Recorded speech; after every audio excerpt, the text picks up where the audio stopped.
Alors donc, on est ravis de vous accueillir ce soir, comme d'habitude, dans ce foyer très agréable. Malheureusement, vous n'aurez pas de petits pots, comme d'habitude non plus. Ça fait déjà la deuxième fois.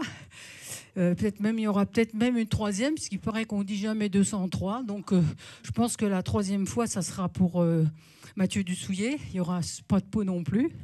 Pas de chance, puisque après, le timing est un peu pressé après la rencontre aussi. Donc, je ne vous présente plus Susanna, parce que vous la connaissez maintenant par cœur. Donc, je voulais faire une petite introduction rapide à partir du terme de transgression, puisque vous savez que c'est de nouveau autour de cette thématique que nous nous retrouvons ce soir. Donc, et j'avais l'impression quand même que dans le langage courant, on accordait souvent à la transgression une signification réductrice et négative. Donc, on entend souvent par transgression celle de la violation des lois ou du commandement divin ou des commandements divins. Et pourtant, c'est une notion complexe et je trouve, elle se trouve trop souvent escamotée. Donc nous sommes là justement pour défendre la cause de la transgression. C'est vrai qu'elle est rabattue derrière une logique bipolaire, soit l'éthique, soit le scandale, soit ce qui est défendu, ce qui est permis. Et la dernière fois qu'on s'était vu avec toi, Susanna, cette rencontre précédente à propos de l'extase mystique, tu te souviens ? Oui. Tu nous avais déjà présenté les choses d'une manière un peu moins binaire, justement.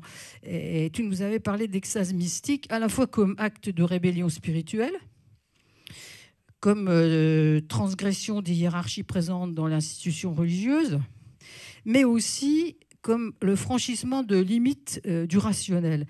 Et de ce fait, ça confinait un peu avec la transcendance, ton histoire. La transe qui confronte donc le sujet à une puissance qui dépasse l'entendement rationnel et qui génère à la fois de la fascination et du vertige. Donc, comme cette saison est inscrite sous le signe de la transgression, nous avions envie, toi comme moi, de pousser l'analyse de cette notion un peu plus loin dans le domaine des arts. Alors la première question que je voulais te demander, finalement, n'est-ce pas l'artiste, plus que tout autre personnage, qui permettrait de donner à ce terme de transgression sa véritable mesure? Et en plus, j'ai des devoirs, c'est n'importe quoi. Parce que c'est justement d'une discussion avec Mo sur la transgression que toutes ces réflexions que je vais vous livrer sortent. Sachant que quand on commençait, dès qu'on commence à en parler, ça part un peu dans tous les sens. Dès qu'on se pose un peu 30 secondes pour essayer de comprendre de quoi on parle, il y a justement, ça part dans tous les sens, donc pour essayer de restreindre un peu ces sens-là, il y a un certain nombre de podcasts plutôt passionnants sur France Culture. Dans la série Les chemins de la philosophie, Adèle Van Rett a fait tout un truc en 2011 sur transgression, et dont un qui s'appelle « Censurer l'art peut-il ne pas être transgressif ?» que j'ai écouté avec attention, je suis forcément pas d'accord. ça, voilà. L'art peut-il ne pas être transgressif? Grosse question. Il y a aussi un autre, beaucoup plus récent, de l'année dernière, mais de la série Avec philosophie, et donc qui s'intitule « La transgression est-elle un nouveau conformisme ?» Donc, on sent bien un peu l'agacement derrière ces deux formulations. L'art peut-il ne pas être transgressif? Donc, en gros, tout est transgression, et à la fin aussi, tout est transgression, plus rien n'est transgression. Et pareil, sur cette question de la transgression est-elle un nouveau conformisme? Bon, on en a un peu marre de tous ces sauvages d'artistes qui font n'importe quoi, n'est-ce pas? Ça me paraît très intéressant parce que ça pointe du doigt, ces podcasts pointent du doigt l'agacement, l'énervement. Mais aussi cette aporie qui pointe très vite quand on s'intéresse à cette idée de la transgression. Une difficulté à dire quelque chose de neuf ou quelque chose de structuré, de construit sur ça. Alors qu'en principe, c'est quelque chose de très simple, entre plein de guillemets, qu'on comprend. Transgression, on voit très vite de quoi on parle. Transgresser, en tout cas, selon nos amis les dictionnaires et le CNRTL que j'adore. Donc c'est déjà, comme tu le disais, ne pas se conformer aux lois et aux attitudes courantes et naturelles, dit le CNRTL. Donc déjà, aïe, aïe, aïe, c'est quoi une loi, c'est quoi une attitude courante, c'est quoi une attitude naturelle. Mais bon, le dictionnaire ne peut pas nous répondre à tout de suite. Il y a aussi l'idée que transgresser, c'est envahir et dépasser une limite. Et bien sûr, un terme un peu plus spécialisé en géologie, la transgression, c'est l'opposé de la régression, et c'est l'envahissement d'un continent par la mer. Donc on en reparlera de cette idée de trans, d'aller vers, de traverser. C'est pas assez fort? Oui, pardon. C'est parce que je te voyais faire comme ça. C'est ça la technique? Oui. D'accord, c'est la technique. Yeah. Je me sens un peu Autriche, tu vois. Pardon. Et donc, dans toutes ces histoires de transgression et de définition, de quoi on va parler aujourd'hui? Est-ce qu'on va parler d'art voyou? Est-ce qu'on va parler d'art illégal? Transgression, les lois, tout ça? Ou de quelque chose qui dépasse les bornes? Et si oui, lesquelles? Et comment on sait? C'est quoi les bornes et qui les dépasse? Qui c'est qui décide qu'on a dépassé quelque chose? Donc déjà, pour commencer, je vais essayer de me faire un peu plus naïve, parce que je vous dis, je me suis torturé le cerveau pendant des jours pour essayer de comprendre moi-même comment vous parlez de tout ça d'une manière claire. Parce que ça devient vite confus ou vite polémique. Donc pour commencer, déjà, comment repérer la transgression? Parce que ça nous repousse. Donc transgression, répulsion, ça va souvent ensemble. C'est souvent le premier indice du fait qu'il y aurait transgression, c'est que ça nous choque. D'où cette fameuse banane que je vous montre là. Qu'est-ce que vous en pensez? D'ailleurs, vous la connaissez, cette banane? Vous en aviez entendu parler comment? Ouais, ça s'est vendu très cher, elle était accrochée à un mur. Que millions? Oula, beaucoup plus. Beaucoup plus. Donc, cette banane, qui en fait n'est pas qu'une banane, c'est une banane scotchée au mur avec du gaffeur de travaux tout simple. Une banane que l'artiste Maurizio Cattelan a scotchée au mur du stand de son galeriste à Art Basel, Miami, en 2019. Un peu comme une blague, potache. Sauf que la blague a attiré beaucoup de regards et une première acheteuse qui a payé cette banane, qui est une banane de votre panier à fruits, elle a vécu plein d'aventures, cette banane. Donc une première acheteuse l'achète à $120 000. Donc ça fait jaser, donc les gens se précipitent pour voir la banane sur le stand, ça fait le buzz, le bordel, bon ça continue, on en parle, et puis elle a été revendue et ainsi de suite, et le dernier prix qu'elle a fait, c'est 5,2 millions de dollars. Sachant que la banane a été mangée, que la banane a été remplacée, que la banane a été plagiée, si vous allez à Vitra, au musée, là, je pense qu'il y a encore, il y avait un pochoir de bananes. Donc maintenant, si vous voyez un pochoir de bananes, tout d'un coup, vous pensez à Maurizio Cattelan. Toutes les bananes sont devenues The Comedian, parce que c'est le titre de l'œuvre, The Comedian, le singe savant aussi, le comédien. Et donc cette banane a fait beaucoup parler d'elle. Mais pourquoi je vous dis que ça choque? C'est que ça a généré un conflit avec l'une de mes sœurs, qui refuse de me laisser donner un sens à ce geste. Ma sœur, je vais vous en parler de ma famille et de mes sœurs, parce que j'ai souvent des conflits autour de ces questions artistiques. Moi, je lui disais, non, ce n'est pas une transgression, c'est une provocation, une moquerie, un jeu. Et donc, elle me disait, mais non, c'est choquant. Ça choque. Je dis, mais attends, ça choque quoi? Et puis c'est quand je vous disais, on reconnaît une transgression parce que ça nous choque. C'est qui nous? Et qu'est-ce qui choque dans cette affaire de banane? Est-ce que c'est la forme elle-même, une banane avec du gaffeur sur un mur? Est-ce que c'est la situation, une banane gaffée sur un mur que l'on dit être de l'art dans une foire d'art? Est-ce que c'est les sous que cela coûte qui choquent?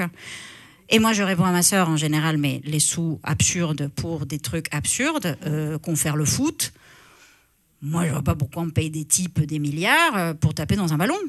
Ça me choque aussi, mais ça choque personne. Pourquoi une banane, la pauvre, elle n'a rien fait? Et puis surtout, Maurizio Cattelan, il est coutumier de ce genre de provoque, donc pourquoi on s'étonne? Pourquoi on est choqué? je pense que ce qui heurte, en effet, c'est la décorrélation entre l'objet et le prix final. Sauf que l'artiste, c'est justement ça qu'il pointe, hein. C'est la construction de la valeur. Et il met à nu, le roi est nu dans ce genre d'objet. Mais du coup, ça choque pas. Transgresse-t-il quelque chose? Donc bon, ma sœur très énervée m'envoie paître et me dit que de toute manière, oh si tu veux. Et la dernière fois que nous nous étions engueulés sur une œuvre d'art, c'était sur la merde d'artiste de Piero Manzoni. Une grosse dispute. La pauvre, elle va passer pour une tâche, alors que c'est pas du tout ça, mais il se trouve qu'elle est avocate. Et que je suppose que pour quelqu'un qui travaille dans la loi, elle est particulièrement sensible aux normes. Et peut-être à leur transgression. C'est pour ça que je vous pose la question, qui est ce nous dans le ça nous choc? Peut-être que moi, je m'en fous de beaucoup de choses, donc je sais pas. En tout cas, le choc, le scandale, le dégoût, le rire nerveux que peut susciter cette pièce, cette petite boîte de conserve avec écrit dessus « Merde d'artiste », elle existe en italien, en français, en anglais. Merde d'artiste, poinette or 30, conservée au naturel, mise en boîte en mai 1961. Piero Manzoni est un artiste, un peintre, initialement peintre et sculpteur italien, qui est mort très très jeune, à 30 ans. Et il a fait cette pièce que l'on considère dans le mouvement Fluxus, un peu comme une blague aussi. C'est un objet qu'il a offert à ses copains, avec l'idée que 30 grammes de merde équivalait à 30 grammes d'or.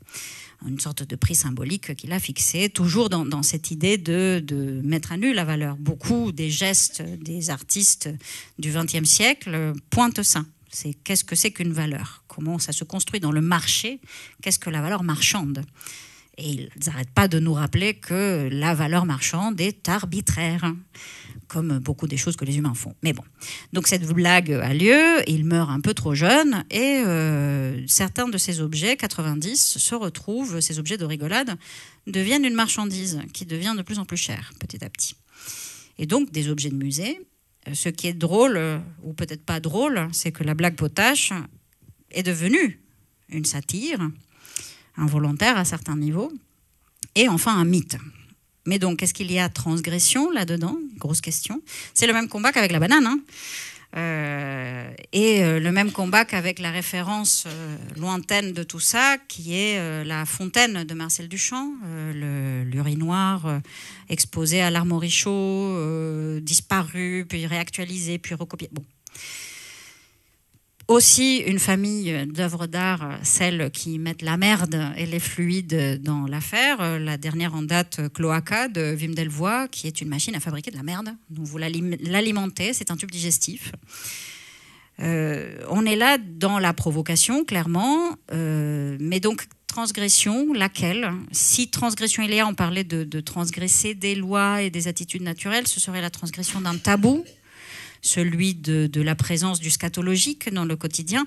L'idée simple étant qu'on ne joue pas avec ses excréments et ses fluides corporels en public. En tout cas, c'est l'une des premières choses qu'on enseigne aux enfants. Donc, est-ce que les artistes redeviennent des enfants quand ils se mettent à jouer avec leur caca? Allez savoir. En tout cas, ce que l'on peut pointer là, c'est que dès que ça touche à des histoires de fluides corporels ou à des affaires un peu plus sanglante, ça touche à quelque chose de l'ordre moral. Et donc la transgression, on franchirait une limite dans un ordre d'une loi non écrite. Ça a une importance, tout ça. Je vous parlais de merde. Bon, la banane n'a strictement rien à voir avec la merde, sauf à un certain terme une fois que vous l'avez mangée. Mais c'est cette question de mettre à nu ce qui ne saurait se montrer, puisque, à nouveau, je vous le dis, l'une des premières choses qu'on nous apprend, c'est à ne pas jouer avec nos fluides corporels en public et avec nos parties intimes en public. Et que viennent faire les actionnistes viennois, dont Hermann Nietzsche, ici, en train de malaxer des tripes et autres choses. Vous n'allez pas voir des trucs affreux aujourd'hui, parce que je me suis posé la question, est-ce que j'y vais franco et je mets toutes les horreurs en barre pour faire peur? Et il y en a. Bon, je ne suis pas sûre que ce soit le meilleur moyen de réfléchir à ce qui choque ou ce qui heurte, si on se dit que la première définition de la transgression, c'est ça, ce qui nous révulse. Donc, mais j'ai quand même convoqué rapidement ces Autrichiens un peu fous qui ont été assez marquants dans toute cette affaire. Je vous disais, j'allais vous parler de ma famille, toujours eux. On était à Vienne ensemble, parents et sœurs, et moi-même, en visite. Et donc, on rentre dans la Kunsthalle et il y avait une exposition sur l'actionnisme. Et donc, tout le monde dans la famille choqué, moi très blasé, parce que je savais bien de quoi ça parlait. Puis je vois ça, toutes ces tripes et ces boyaux. Je fais, ah ouais, tiens, les autres là, les actionnistes. Et donc, je leur explique. Ils étaient tous un peu, mais c'est quoi ce truc? Et ils me disent, ça nous choque. Et moi, du coup, je faisais mon intéressante, parce que ça ne choque que les gens qui ne sont pas dans le vent. C'est-à-dire les gens pas comme moi, quoi.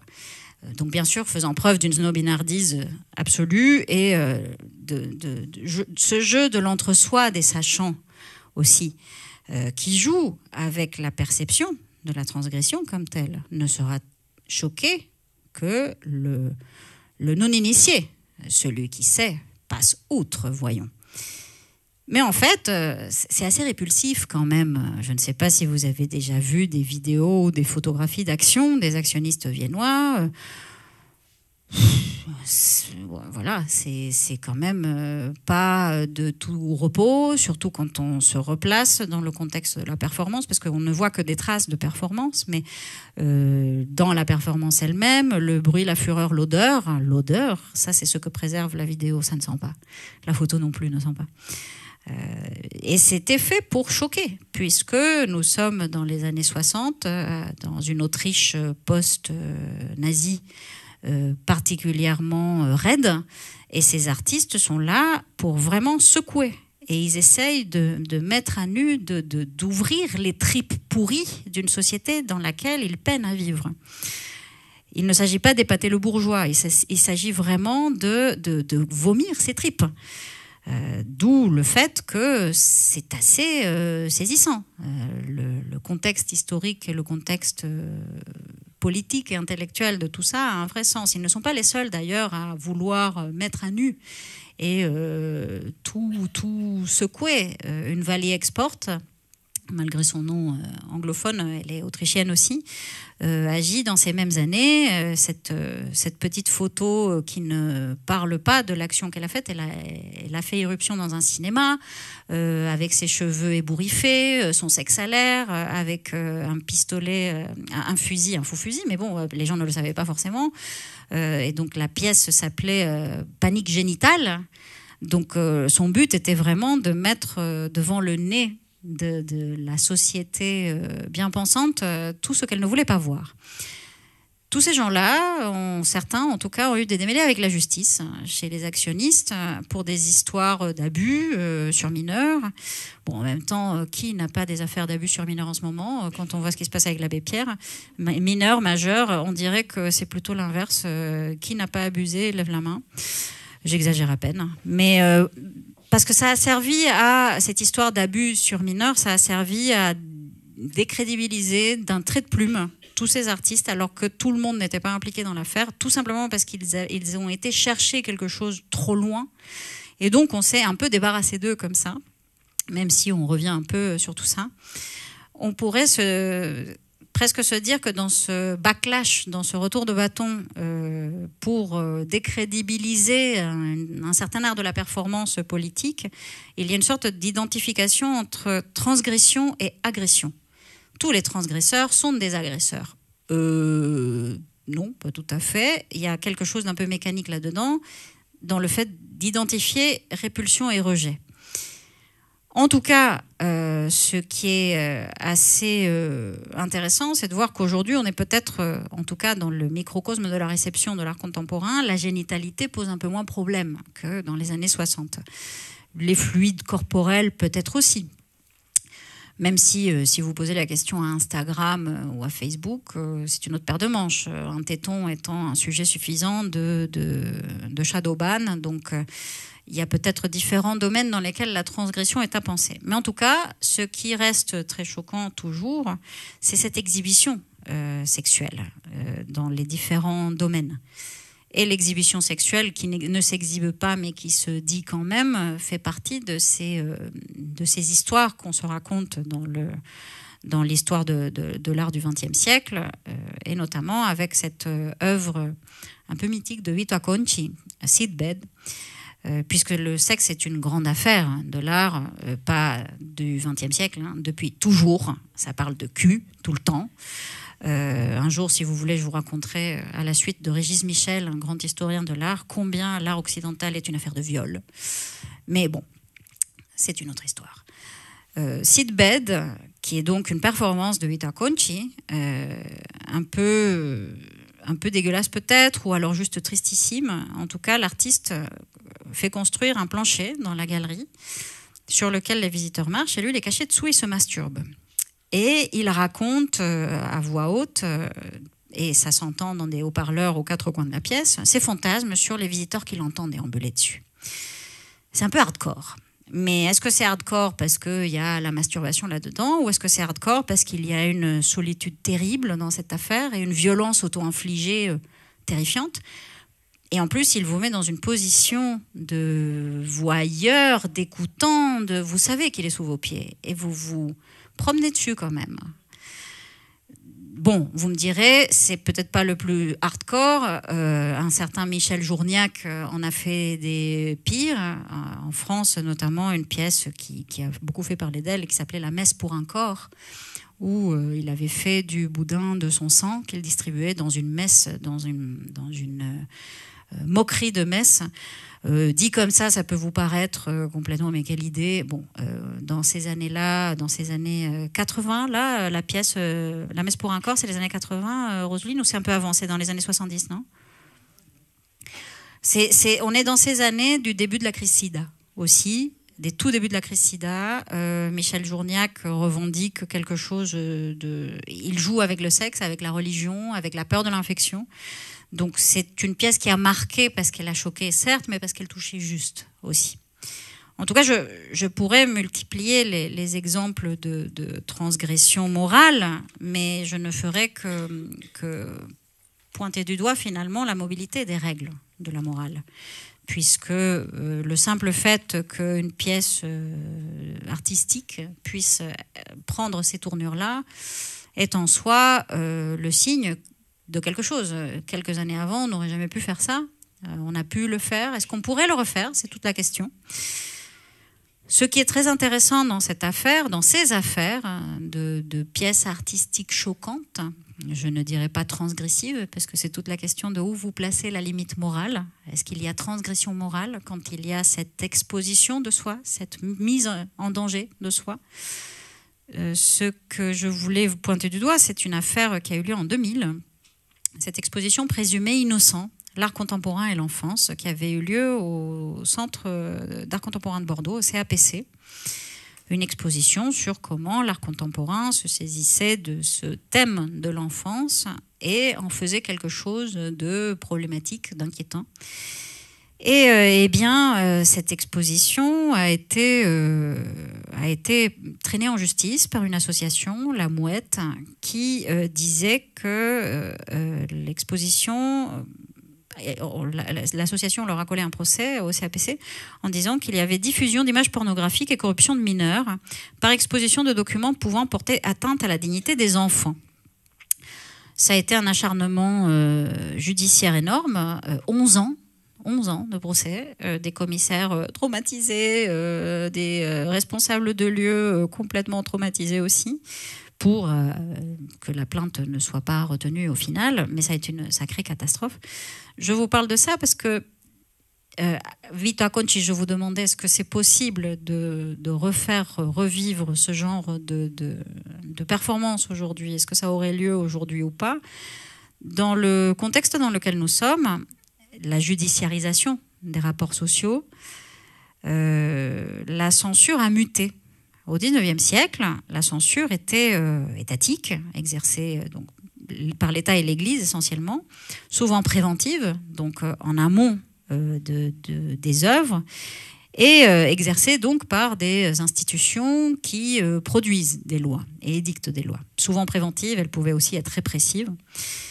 Aujourd'hui, celle de la fin du XXe siècle et du début du XXIe siècle, cette censure, elle est plutôt punitive et de plus en plus exercée par des organisations autoproclamées de la défense morale. Et c'est curieux, parce que du coup, c'est beaucoup plus mobile. Dans la judiciarisation de ces rapports, aujourd'hui, une exposition comme présumé innocent en 2000, les commissaires savaient qu'elle jetait un pavé dans la mare. Il y avait en fait en particulier 3 images incriminées, un enfant avec les yeux rayés, mais il n'y avait pas de contenu pédopornographique. Aucun commissaire n'est fou pour aller contre les lois en faisant une exposition avec des documents dangereux. Il peut y avoir des fous, certes, mais au CAPC, ce n'était pas le cas. Elle savait qu'elle posait quelque chose de complexe, mais elle ne s'attendait pas à une telle réaction. Sur la base du principe de responsabilité civile, aujourd'hui, les stratégies d'interdit et d'intolérance se sont déplacées vers le monde de la justice et les associations issues de la société civile, ce qui est particulièrement complexe quand vous exercez dans ces domaines-là. Du coup, cette aventure, cette dernière, là, vous voyez Déborah De Robertis à l'exposition Lacan, il n'y a pas très longtemps. Vous avez suivi, je pense, cette affaire, non ? Vous avez peut-être même vu l'exposition Lacan au Centre Pompidou-Metz. Donc l'artiste qui était exposé juste à côté de l'Origine du monde, dont vous voyez là une image avec MeToo peint dessus. Vous voyez l'artiste et derrière elle la photo d'elle-même devant l'Origine du monde dans une performance qui avait aussi défrayé la chronique. Et donc ça s'est judiciarisé aussi.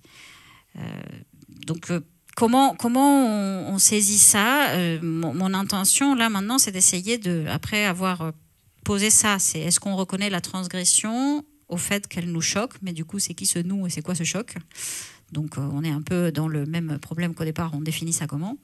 Donc est-ce qu'on peut essayer de parler d'histoire ? Moi je me planque toujours là derrière. Quand je ne comprends pas quelque chose, je vais chercher dans l'histoire. Et donc si transgresser, c'est passer outre une loi, encore faut-il que cette loi soit explicitée, ou qu'on soit d'accord sur laquelle elle est. Mais quand on parle de morale et de tabou, tout glisse. Donc qui décide de ce qui est acceptable ?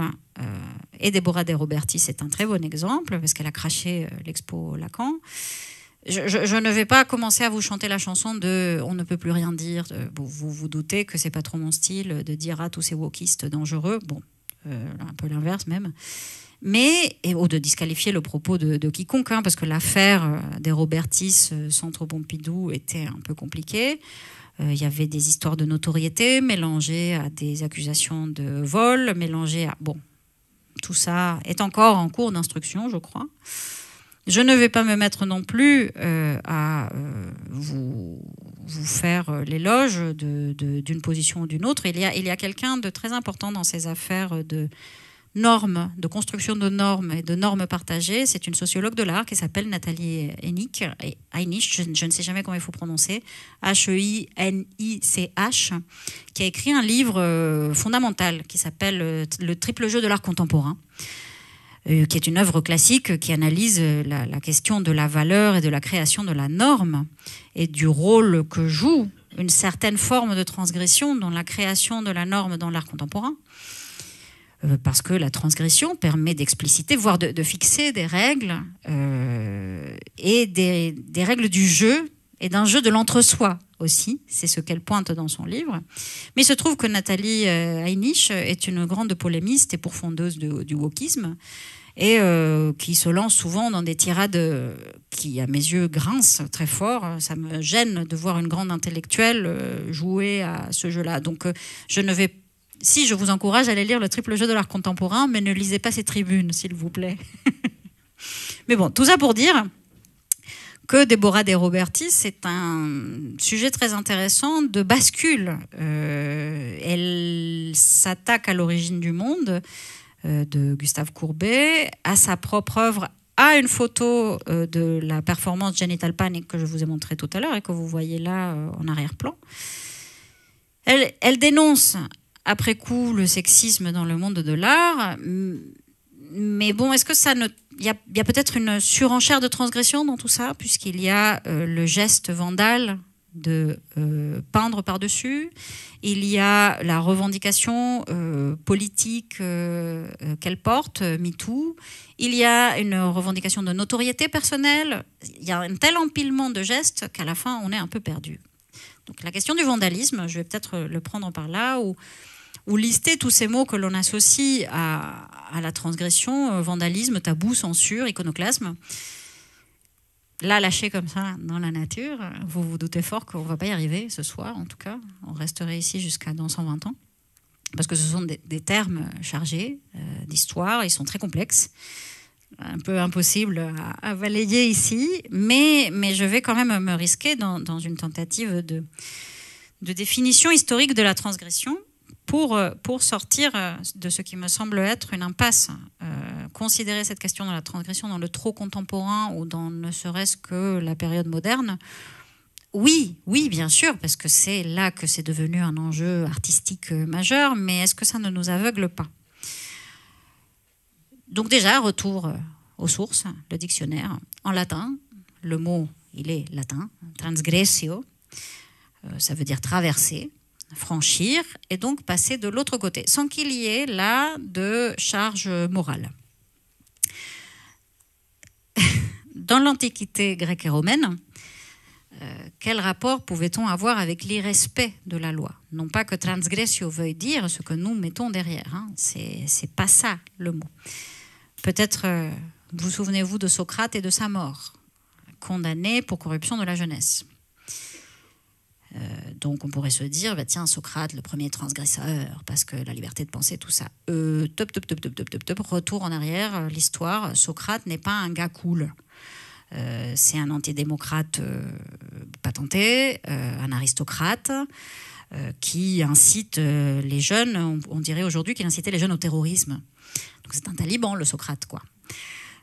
Il ne transgresse pas les choses pour nous libérer. Parce que souvent, derrière cette idée de transgression, nous, personnes du XXIe siècle, on associe ce franchissement des limites pour une plus grande liberté commune. Est-ce qu'on pourrait se dire que là, il y a un rapport à la norme dans la condamnation de Socrate? En tout cas, ce qu'il faut voir, c'est que les normes qu'une société se donne sont pour la plupart implicites. Tout n'est pas régulé par la loi et on passe un temps fou entre humains à essayer de comprendre comment il faut se comporter, qu'est-ce qu'on peut dire ou pas. Ce serait tellement plus cool si les gens venaient avec un mode d'emploi. Pensez à toutes les personnes neurodivergentes qui rament comme c'est pas permis, parce que nos lois, elles sont pas écrites en fait, elles sont pas dites, elles sont pas nommées, et on serait bien en peine de les nommer nous-mêmes.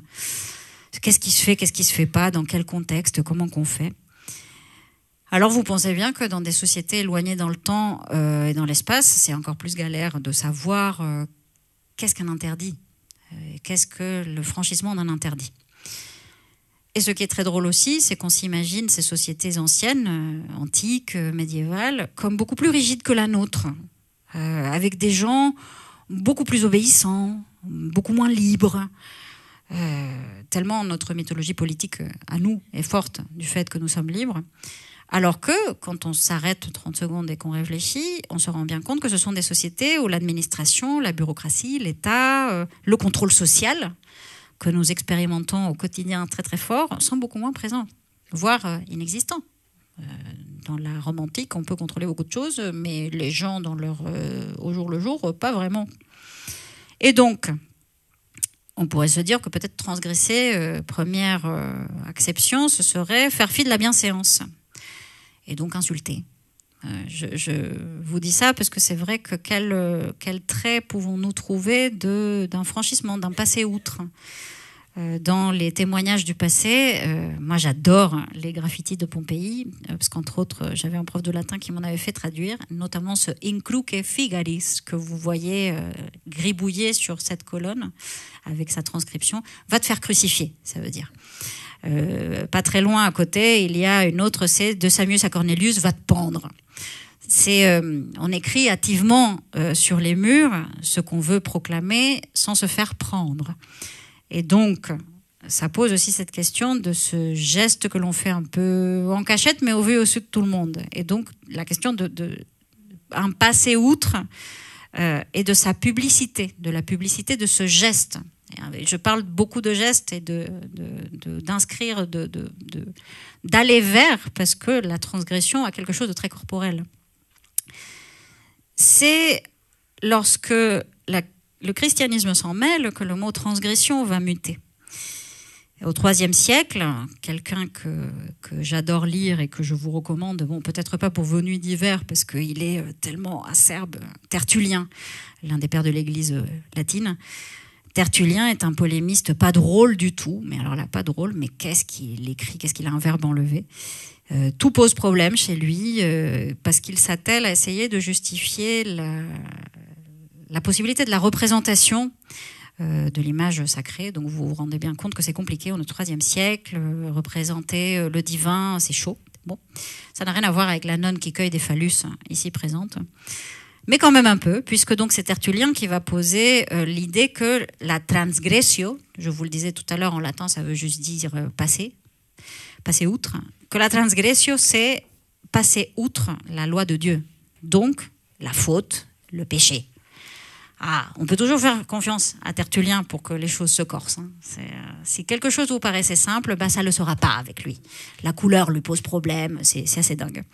Si jamais vous tenez à regarder la peinture, lisez d'abord Tertullien, vous verrez à quel point c'est un scandale.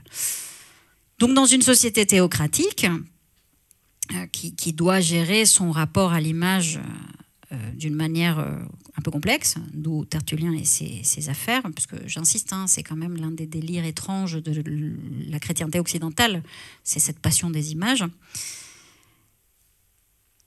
Dans une société théocratique de la sorte, le simple fait de faire image pose problème, d'où un certain nombre de crises. Les crises iconoclastes, je vais vous parler de vandalisme et de tabou, l'une des premières manifestations de cette idée du franchissement d'un tabou, en tout cas du franchissement d'une règle, c'est la vandalisation des images sacrées. Donc la crise iconoclaste byzantine au 8e siècle, où en gros des gens s'entretuent pour, oui ou non, représenter le fait divin. Et donc ça donne vraiment une guerre civile qui ressurgit pendant plusieurs siècles dans l'Empire byzantin. Pas que l'Empire byzantin, parce que les crises iconoclastes, on en vit pas plus tard que dans les guerres de religion en France et en Europe au XVIe siècle. Les gens continuent de s'entretuer pour des images. Qu'est-ce que ça vient faire donc l'iconoclasme dans cette affaire? Iconoclasme, ça veut juste dire en grec destruction des images. C'est un mot savant, mais il est très beau pour parler de ça. Le mot vandalisme, lui, date du XVIIIe siècle.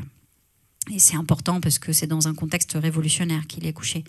Et donc, je vous disais, on détruit des œuvres d'art. Ce que cela suppose, c'est que ces œuvres d'art franchissent une limite de quelque chose. Elles n'ont pas le droit d'exister. On détruit des œuvres d'art et les gens qui les fabriquent ou les gens qui les soutiennent, parce que c'est insupportable. L'iconoclasme suppose qu'il y a eu transgression de quelque chose, transgression d'un interdit de représentation, dans ce cas-là. C'est dérangeant. On attribue un pouvoir énorme aux images. On dit qu'elles posent problème, alors que c'est des petits machins inertes tout de même, souvenons-nous de ça. On peut s'entretuer pour des images. Bon, je n'ai pas forcément besoin de vous rappeler l'anniversaire de Charlie il y a quelques mois. Et pourtant, on est dans un monde, je vous parlais du Moyen-Âge, pas de maintenant, dans lequel on peut tuer pour des images, mais on peut aussi s'en amuser. D'où cette nonne, les marginalia, comme on les appelle, les images dans les marges des manuscrits, qui sont la fête aux surprises. Là, je ne vous ai pas mis de moines qui pètent, ni d'autres hybrides, mais des créatures hybrides qui se font sodomiser de mille et une manières. Là, les nonnes qui cueillent des phallus aux arbres, c'est quand même très sympathique. En plus, cette invention visuelle de la nonne qui cueille des phallus, de ce roman de Larose parisien, est peinte par une femme dont on a gardé le nom, ce qui est assez exceptionnel pour s'en souvenir. Et en plus, elle s'appelle Jeanne de Montbâton. C'est pas une vanne. C'est son vrai nom. En tout cas, c'est le nom qui figure dans le registre des libraires jurés de l'Université de Paris, auprès de qui elle a juré sa charge à la corporation à la mort de son mari en 1353. D'où le fait que je date d'après 1353. Donc, c'est une question d'existence de ce nom en soi. Bon, on le sait, hein, il y avait beaucoup de nonnes qui illustraient aussi des manuscrits. Les femmes n'ont jamais été absentes de la production artistique. C'est leurs noms qui sont absents. Mais bref, cette invention a tellement de succès qu'on la retrouve dans d'autres marginalia. Parce que comme quoi, ces images dans les marges, comme elles sont dans les marges, on peut se dire, on ne les voit pas au du coin de l'œil, on les voit suffisamment pour les recopier, se les passer. Donc les gens les regardent avec plaisir et intention et passion. C'est comme dans le psautier de Rutland, un peu plus ancien, où vous voyez là une créature hybride qui se fait sodomiser, flécher, assassiner par une sorte d'ogre étrange, et une lettre, parce que c'est le petit bout de la lettre qui est en train de lui tomber dessus. C'est un psautier, c'est un objet sacré, avec du texte sacré dedans. Parce que bon, dans le roman de la Rose, c'est un roman courtois, plus ou moins grivois par certains passages. Bon, qu'il y ait des petites scènes un peu curieuses, why not? Mais dans un psautier, et c'est ça qui est récurrent hein, dans l'enluminure médiévale, vous allez trouver des images qui nous paraissent, nous, complètement incongrues, voire choquantes, dans un objet religieux. Eh bien non, c'est fabriqué dans le scriptoria d'un monastère. Donc ça se fait, ça ne se célèbre pas forcément, mais c'est quelque chose de tout à fait acceptable. Pareil, si vous vous mettez dans cette lignée du marginalia, Jérôme Bosch, il peint pour le roi d'Espagne. Hein. Son premier client, c'est le roi d'Espagne. Alors qu'il s'y passe des choses que nous considérerions comme pornographiques. En tout cas, cela veut dire que pour transgresser, il faut des normes. Et il faut des normes que l'on clarifie. Et que vient faire Nicolas Poussin dans cette affaire? Ben justement, je vous parlais de l'Antiquité, du Moyen-Âge, pour vous dire que peut-être que nous ne percevons pas les transgressions parce que nous n'avons pas conscience des normes que l'on pouvait plus ou moins enfreindre. Le carnaval est-il une transgression? En tout cas, quand on commence à les écrire, ces normes, quand on commence à les expliciter, c'est la Renaissance, bien sûr, avec les académies. En art, hein, s'entend, je ne vais pas me lâcher dans la question du vaste domaine juridique, mais en histoire de l'art et en art, l'écriture des normes, c'est la Renaissance, et on élabore une pensée structurée. C'est une pensée structurée, un corpus d'anciens. C'est au même moment, cette création des normes, de règles, de genre, accompagne l'autonomisation de l'art, qui quitte doucement le giron de l'Église pour aller dans d'autres endroits. Et ça s'épanouit, cette normalisation, normativisation de l'art, ça s'épanouit dans l'Europe du XVIIe siècle. Et beaucoup en France, au royaume des académies et autres instituts, qui sont bien sûr bien utiles au pouvoir royal centralien, un pouvoir royal fort qui utilise avec grande joie ces machines à édicter des lois et cette bureaucratie en plein essor. C'est rare que les normes ne soient pas politiques. Et donc j'en veux pour preuve ce qui s'est appelé à la fin du règne de Louis XIV la querelle des anciens et des modernes. Je pense que ça vous dit quelque chose, ça sonne des cloches un peu partout. La querelle des anciens et des modernes, c'est à la fin du XVIIe siècle, et elle me paraît très éclairante, non pas des manières de transgresser, mais des manières de penser les limites et de créer des limites. Poussin n'était pas du tout dedans, mais en tout cas, dans cette querelle, il y a les anciens, deux camps, donc les anciens et les modernes, les anciens ou classiques, qui se réunissent autour de Boileau, et ces anciens qui disent que l'Antiquité est la seule référence et que c'est la postérité qui jugera et qu'il est absurde de laisser le jugement artistique à des doctes, à ce qu'on appellerait aujourd'hui des experts. Les modernes, eux, sont autour de Perrault et c'est en gros le fan club de Louis XIV et de l'Église du même coup, avec le soutien de l'Académie bien sûr. Et donc les modernes disent que le comble de la perfection en art, c'est le siècle de Louis XIV. C'est curieux parce qu'aujourd'hui, moderne, on le met plutôt dans le sens d'un certain progressisme politique et ancien et moderne. Et en fait, c'est tout l'inverse. Selon nos critères contemporains, les plus modernes, c'est les anciens de la querelle et les moins modernes, ce sont les modernes, quoi. Ça cristallise en tout cas des positions politiques. L'art, à nouveau, les normes ne sont jamais très loin de la politique et l'art non plus. Ça cristallise politiquement une manière de voir l'art aussi, mais du coup ça pose un gros problème. Comment on fait pour faire du beau et du neuf dans un système très codifié? Comment on séduit et on surprend sans enfreindre? Les questions de la bienséance, du respect, de la maîtrise, d'où Nicolas Poussin, qui est salué par tous pendant tout le siècle et au-delà, extrêmement admiré parce qu'il est capable, entre autres merveilles, de manier la norme avec une grande virtuosité. C'est peut-être au romantisme que les choses vont se gâter. En tout cas, gâter, non, mais c'est là que ça s'accélère dans la question de la création de normes. Je vous parlais de la Renaissance du XVIIe siècle. On est là, la fin du XVIIIe et au premier tiers du XIXe siècle. Le romantisme se présente lui-même comme une rupture, un anticlassicisme.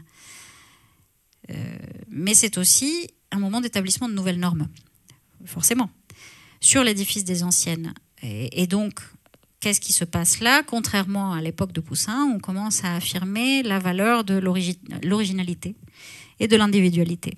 Et du coup, cela fait aussi évoluer la censure.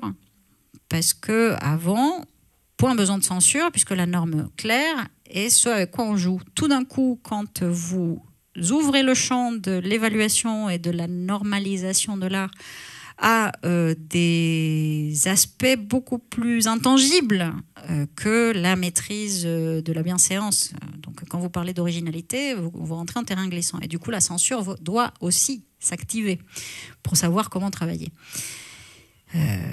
La censure, au XIXe siècle, va se mêler beaucoup plus finement d'art que dans les siècles précédents, à partir notamment de 1830. 1830, c'est la date de la bataille d'Hernani, qui est un moment fondateur en France où, sous couvert d'esthétique, on se tape dessus pour des problèmes politiques. C'est aussi à cause de cette évolution de la norme de l'originalité que la censure va s'attaquer aux fleurs du mal ou à Madame Bovary. Oui, bien sûr, il est question de normes morales, de transgression, de tabous, mais c'est aussi la question de jusqu'où l'artiste a le droit d'aller trop loin. Cette gestion de l'écart que Nicolas Poussin maîtrisait et que la censure dit que Flaubert et Baudelaire ne maîtrisent pas. Ils sont allés trop loin. En même temps, quand vous lisez le procès de Madame Bovary, le censeur a tout compris. En fait, il faudrait juste livrer Madame Bovary et les minutes du procès aux élèves de lycée pour qu'ils fassent des commentaires de texte, parce que le censeur a très très bien lu, il a tout capté. Parce qu'on a souvent vite fait de se moquer du censeur idiot qui n'a rien capté. En tout cas, ce qui est intéressant là-dedans, c'est que les artistes commencent à se permettre de plus en plus de mettre en évidence les règles tout en les transgressant, tout en les faisant bouger. Et émerge peu à peu une attitude tout à fait nouvelle, qui est celle du scandale. Comment on se comporte face à un scandale, comment on fabrique un scandale aussi. Et c'est pas étonnant, parce que dans un monde où la presse est en plein essor, où la presse est reine, les grands tirages de presse, c'est le 19e siècle, où la publicité commence à naître, le régime de la notoriété change. Et donc, le scandale devient un outil de la renommée. Manet, avec... un peu malgré lui, avec Olympia et le déjeuner sur l'herbe. Je dis un peu malgré lui parce qu'il passe quand même par les canaux officiels et que son but n'est pas de choquer, ou en tout cas son but n'est pas uniquement de choquer. Mais surtout Courbet, le grand scandaleux, le grand transgresseur autoproclamé, c'est Gustave, qui va orchestrer la mise en scène de ses propres scandales en créant le pavillon du naturalisme, en mettant en scène l'enterrement à Ornans, en mettant en scène l'atelier de l'artiste, Attention, l'origine du monde n'a jamais été mise en scène. C'est un objet privé. Ça n'a pas fait scandale. L'origine du monde n'a jamais fait scandale. Parce que c'était dans un cercle restreint. Ce n'est que quand on l'a sorti de son contexte que ça a posé problème. Et donc, bon, je ne m'étalerai pas sur Olympia, parce que je vois que l'heure tourne et qu'il faut que je vous lâche un peu. Je ne m'étalerai pas sur Olympia, que vous connaissez tous, je pense. Oui, il n'y a pas besoin de vous raconter quoi que ce soit sur cette affaire. Et je vais partir, pour finir, sur d'autres femmes. Et pour vous parler, j'emprunte le terme à un sociologue que je lis, un anthropologue plutôt, que je lis énormément, David Graeber, Graeber, états-unien, qui est mort un peu trop tôt. Et c'est son expression de l'utopie des normes. C'est lui qui dit que nous passons beaucoup de temps à essayer de comprendre les règles sur lesquelles nous fonctionnons, sans trop comprendre lesquelles elles sont, mais elles sont pourtant bien là. Et donc, je vais vous parler de l'Olympia à l'orée de la modernité, ce qu'on a appelé la modernité à ce moment-là, les scandales, les controverses artistiques, la censure, les provocations diverses, par voie de presse ou pas, la notoriété, l'autopromotion, tout ça va ensemble. Et il faut avoir un peu tout ce cosmos médiatique en tête quand on parle de transgression. On est désormais rentré dans un monde capitaliste bureaucratisé où les normes sont de plus en plus nombreuses à tout un tas d'étages de la société. Les normes écrites, s'entend. Il y a toujours cette blague, le code du travail en France fait cette taille-là. Donc c'est essayer de travailler avec ce buissonnement normatif, c'est parfois très complexe. En tout cas, on rentre dans un monde qui multiplie l'explicitation de la norme jusqu'au plus intime, comme aujourd'hui. Nos téléphones, là, dans nos poches, ce sont des flics. Combien de fois, à chaque fois que vous voyez quelque chose, il faut donner votre consentement pour un truc, il faut valider de la norme, de la règle, de la loi, de la loi, de la loi. Et dès que vous l'enfreignez, problème. Ça change forcément le rapport à la règle, et ça change forcément aussi le poids de ce geste d'écart, le poids de ce geste de franchissement.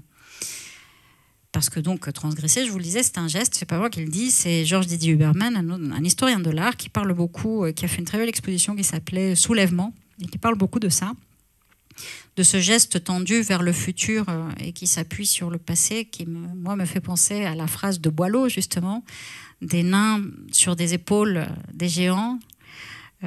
C'est le seul moyen d'atteindre, d'aller plus loin, c'est justement ça, cette tension temporelle.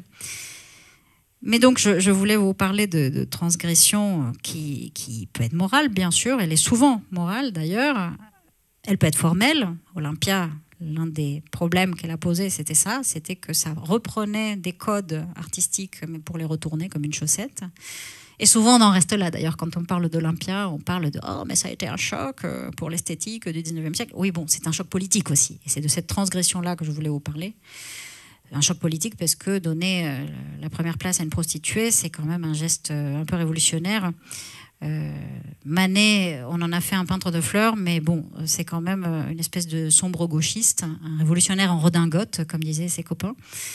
Et Olympia n'est pas que un geste d'art pour l'art. Mais bon, tout ça pour dire que la transgression peut-être à laquelle on a affaire de manière plus structurée est peut-être l'une des inventions de cette modernité aux contemporanéité, c'est la transgression explicitement politique. Et donc après Olympia, je voulais vous montrer d'autres femmes nues.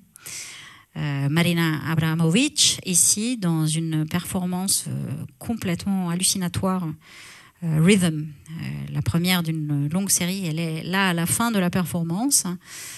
Puisque donc juste ici vous voyez sur cette table il y a tous les objets qu'elle proposait et sur l'écran du fond elle au début de la performance tous les objets qu'elle proposait à l'utilisation des personnes qui se rendaient dans la galerie Sonnabend à New York. Ils pouvaient utiliser tout ça pour interagir avec elle. Et vous voyez, il y a une scie, il y a des marteaux, il y a aussi du pain, il y a des fouets, il y a aussi un pistolet chargé d'une balle. Et ça s'est terminé quand un visiteur a commencé à... Bon, elle s'est faite couper, taper, sucer le sang aussi. Donc c'est la galeriste qui est intervenue quand l'un des visiteurs pointait l'arme sur la tempe de l'artiste. Waouh! Autre pièce particulièrement punk, mais peut-être un peu plus discrète, c'est la cut piece de Yoko Ono, où l'artiste s'est posé sur une scène avec des ciseaux à côté d'elle, et donc libre à chacun de monter sur scène et d'interagir avec l'artiste. Ça s'est terminé quand elle n'avait plus de vêtements et que les gens commençaient à lui couper les cheveux. Et ça s'est terminé à nouveau par l'interruption de quelqu'un du groupe Fluxus, parce que sinon, où est-ce que ça allait? Ces deux femmes, marquées toutes les deux par la guerre, par la Seconde Guerre mondiale, dans leurs identités respectives, dans leur expérience vitale, dénoncent la violence de laquelle les humains sont capables, et surtout la déshumanisation dans laquelle on peut très facilement rentrer. Elle s'expose terriblement. Et donc, la question, c'est qui transgresse quoi, ici? Qui franchit quelle limite? Dans ce fait de se jeter à corps perdu dans le no limit, dans le hors norme, à la fin, qui franchit? Et la transition politique, cet art qui résiste, est bien sûr très présent dans les dictatures. Pour la part qui me paraît toujours très fascinante, c'est le théâtre contestataire uruguayen ou l'art de la performance argentine pendant la dictature, Tucumanarde, qui était un groupe assez incroyable de performeurs, un certain nombre de cinéastes brésiliens. L'Amérique latine est un puits pour toutes ces questions-là. Ai Weiwei aujourd'hui, qui rentre et sort de prison, transgresser un ordre politique établi, ça peut supposer, quand vous êtes un artiste, d'aller en prison ou de disparaître ou de mourir. Voilà. Donc c'est un peu tendu, mais aussi c'est à la Courbet faire parler de soi. Et donc c'est Harold Rosenberg, le critique historien de l'art américain, qui écrivait déjà en 1959 un livre classique, La tradition du nouveau, qui parle des contradictions inhérentes à la modernité et ce rapport compliqué au nouveau, ce culte du nouveau qui à la fin fait que quand tout est nouveau, plus rien n'est nouveau. Et à la fin, tout devient simple maniérisme, un geste d'amuseur égocentrique qui cherche à épater le bourgeois, je vous en ai parlé tout à l'heure. Et d'où cette idée d'utopie des normes de mon anthropologue chéri, puisque à force de porter au nu une tradition du nouveau, une fétichisation d'une certaine transgression, on est peut-être en train de montrer notre attachement plus ou moins secret et plus ou moins honteux à des règles toujours plus nombreuses, au plaisir de la bureaucratie, comme dit Graeber. Peut-être parce qu'on a peur de jouer. Parce que n'est pas Yoko Ono, n'est pas Marina Abramovic qui veut, cette exposition de soi à l'impitoyable règle, à l'impitoyable loi avec un grand L, et à l'impitoyable franchissement de tout ça, est peut-être beaucoup trop vertigineux. Et peut-être pour répondre à ta question sur les artistes... Il serait temps. Il serait temps, mais je n'y ai pas répondu un peu. Si. Ah, merci, ouf. J'en viens là puisque je me dis que peut-être que la promotion contemporaine d'une certaine transgression tapageuse, ou en tout cas, je ne pense pas que ce soit les artistes qui le font, je pense que c'est plutôt les médias qui promeuvent une certaine transgression creuse. Ça donne, voyez comment les artistes sont tous des trublions, comme ils sont radicaux.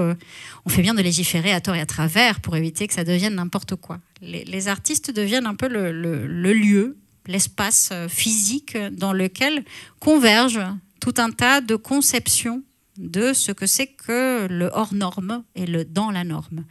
Un peu à leur corps défendant parfois. Parce que ce qu'ils cherchent à faire souvent, c'est de montrer que, attention, il y a norme, parlons-en. Discutons de cette limite, de cette borne, sans forcément juste faire les passeurs et les trublions. C'est le roi est là, est-il nu? Et on revient à la banane. Je retourne à mon point de départ historique, avec le graffiti. Là, on n'est pas in cluc et figaris, mais c'est la question de, justement, de médiatiser ces franchissement de la norme comme négatif, c'est une très bonne manière de renforcer la norme. Ce n'est pas forcément les artistes qui renforcent la norme. Transformer les tags et autres peintures murales en signes de dégradation morale des villes, avec toutes ces politiques d'effacement et zéro graffiti qui ont été super efficaces à New York et à Nancy aussi. Donc transformer ces tags en péril moral permet d'appliquer une gestion très répressive de l'espace public. Donc je vous mets cette petite image parce que c'est pour vous faire le teasing de la prochaine expo au Musée des Beaux-Arts, Aérosol, une histoire du graffiti, que vous pourrez voir à partir du 3 avril, et dans laquelle nous aurons l'occasion de parler justement de vandalisme, mais pas que, surtout de lettrage et de calligraphie, et de comment la bombe aérosol qui servait à décaper votre four est devenue un outil artistique. C'est à toi. Merci. Vous pouvez applaudir quand même. La pression que tu leur mets. Oui, alors moi, avec mon côté candide, oui, j'ai gribouillé, j'aime bien, ça m'occupe. Avec mon côté candide, et puis, comment dirais-je, moins engagé politiquement, parce que tu sais bien comment je suis. Oui, tiède, je ne sais pas si c'est le mot, mais en tout cas, je n'ai pas ta formation à ce point. J'étais bêtement partie, moi, dans l'idée que l'artiste, en fait, il transgressait pour aller plus loin dans son art personnel. Donc, j'étais restée sur un domaine beaucoup plus restreint.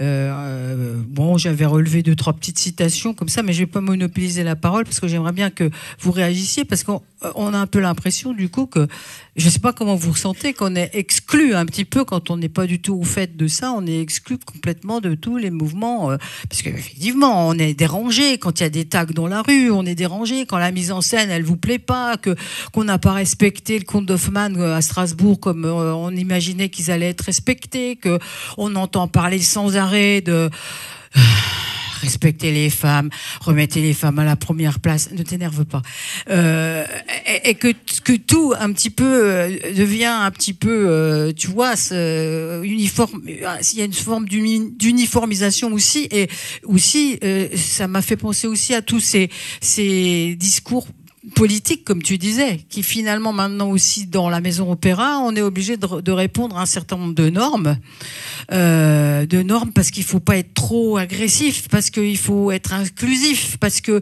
toutes ces choses-là qui viennent interférer effectivement dans le monde de l'art, c'est là peut-être qu'on se rejoint, mais j'avais pas du tout pensé cette intervention dans ce sens-là, mais c'est toujours bien d'avoir des transgressions dans les sujets qu'on propose à ces intervenants. Tu vois, voilà, mais c'est vrai que j'étais restée plutôt dans l'idée que le brave Beethoven, il a quand même pas mal transgressé en s'appuyant sur le passé. Mozart a fait pareil, tous les compositeurs ont fait pareil, pareil aussi pour les artistes que je connais moins bien au niveau de la peinture. Bon, Friand était un peu moins transgresseur que d'autres, mais il y a toujours eu quelque chose où on s'est appuyé sur le passé pour développer, aller plus loin. Donc j'étais plus partie dans ce sens-là. Je te laisse la parole. Mais est-ce que innover, c'est transgresser ? Parce que je trouve, ce que j'ai essayé de vous faire entendre dans toute mon interrogation, c'est qu'aujourd'hui, je trouve que parce que nous sommes dans une société ultra normative, tout est transgression aussi. Et donc, on la met à toutes les sauces. Alors qu'un artiste qui crée quelque chose, une musicienne, va aller plus loin, mais en négociant avec la norme. Est-ce qu'il y a transgression ? Je ne pense pas. Moi, ce que j'essayais de dire, c'est que ce qui me paraît très intéressant dans le geste artistique iconoclaste et provocateur, c'est qu'il interroge l'existence de la norme. La norme est arbitraire, disons-le nous. Toutes nos normes sont arbitraires, culturelles, construites, historiques. Vérité en deçà, mensonge au-delà, disait des Pyrénées, disait notre ami Blaise Pascal. C'est quand même... Pardon ? Non, c'est Pascal. Là, tu me poses une colle, mais on pourra demander à Google ou à la ChatGPT tout à l'heure. Quelqu'un demande à ChatGPT ?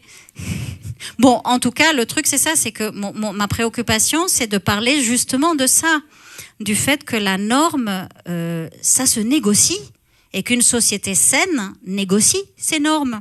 Ça se discute. Mais bon, on est dans une réification et une congélation de beaucoup de choses. Et les artistes, quels qu'ils soient, quel que soit leur bord politique, touchent à ça, mettent le doigt dessus, encore et encore et encore et encore. On va laisser peut-être. Est-ce qu'il y a des questions dans la salle? Des énervements, des gens qui ne sont pas d'accord, des précisions Blaise Pascal, c'est Blaise Pascal.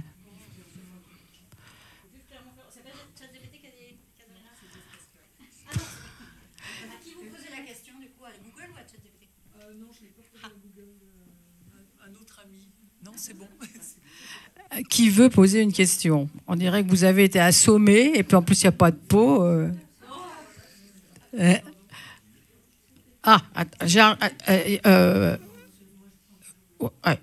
J'ai pas qui arrive en premier, c'est pas très grave. Non, pas vraiment une question parce que c'est des sujets. Enfin, votre intervention nous mène plutôt à la réflexion, je crois, sur des sujets qui sont quand même très complexes. Et simplement, c'est une réflexion personnelle. Donc, j'ai été choquée moi-même en voyant Cloaca.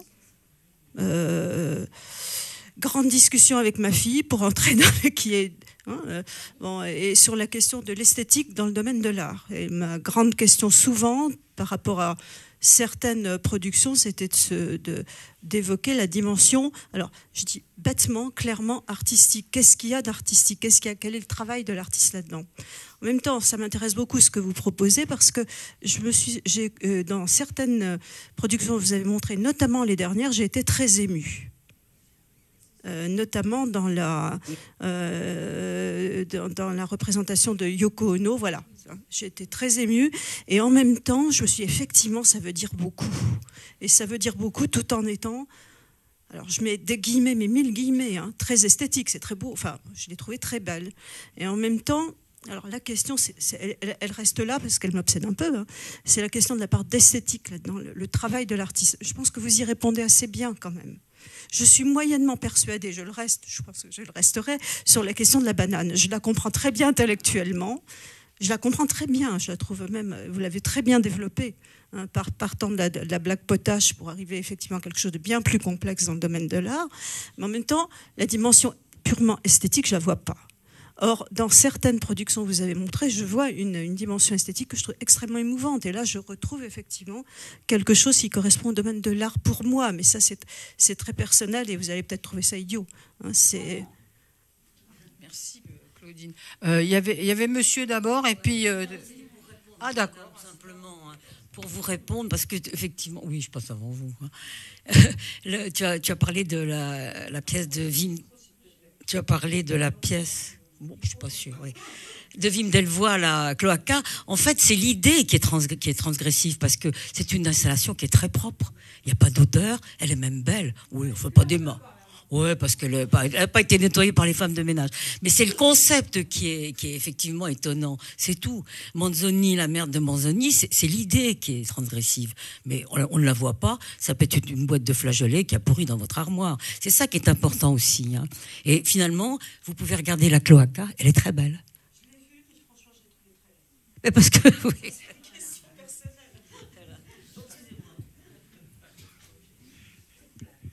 Oui, j'étais assez interloqué parce que vous parlez de transgression. Et j'étais en train de me dire, est-ce que moi, je vais faire une transgression? Et j'ai bien réfléchi à la question et je suis tombé sur le mécanisme classique. À partir du moment où j'acquiers une connaissance, il faut que je la modèle à ma manière, comme mon cerveau veut bien le faire, pour arriver à l'acquérir. Donc, de côté, je déforme. Donc, transgression et déformation, jusqu'où allez-vous? Maintenant, si je déforme correctement et que tout le monde trouve ça beau, je vais devoir faire une œuvre d'art.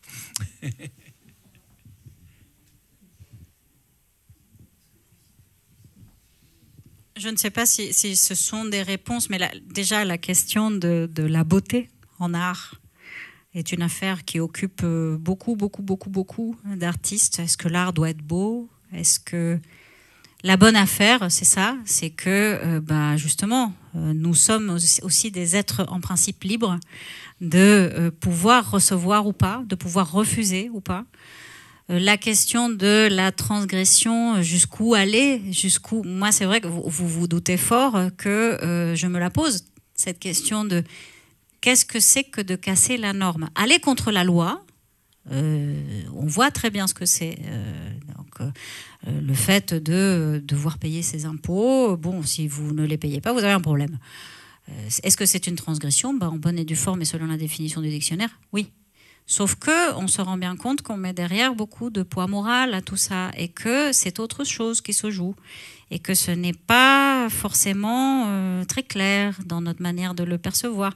Le choc, et c'est pour ça que j'essayais de vous parler de répulsion, d'attrait, parce qu'il y a beaucoup d'émotions dans toute cette affaire, d'être choqué ou pas. Les gens qui ne sont pas choqués sont ceux qui sont au courant. Et le fait, vous parliez de votre fille, du ressenti, moi je sais que c'est, à mes yeux, de conservatrice de musée, l'un des grands succès, c'est quand les gens peuvent se parler devant une œuvre d'art. Qu'ils soient d'accord ou pas, qu'ils la trouvent belle ou pas, qu'elle les dérange ou pas, mais si ça fait que les gens se parlent, réussite totale et absolue. Les artistes cherchent très souvent à susciter cette conversation et à nouveau sur les normes, sur ce qui nous fait humains, sur ce qui nous fait partager ou pas. C'est la circulation de la parole, la circulation de l'émotion qui est en jeu. Donc est-ce que tout ce qui est circulation est transgression? On peut, quand on devient expansionniste comme ça, on peut aller très très loin. Je ne sais pas si c'est une réponse. Bien. Qu'est-ce qu'il y a encore une dernière question? Parce que je vois qu'il est déjà 19h10. 12 même. Michel, peut-être? Non, Michel? Non. Personne? C'est comme aux enchères, en faire une fois, 2 fois. Bon, écoutez, on n'a plus qu'à remercier notre intervenante. Oui, d'accord. Ouais.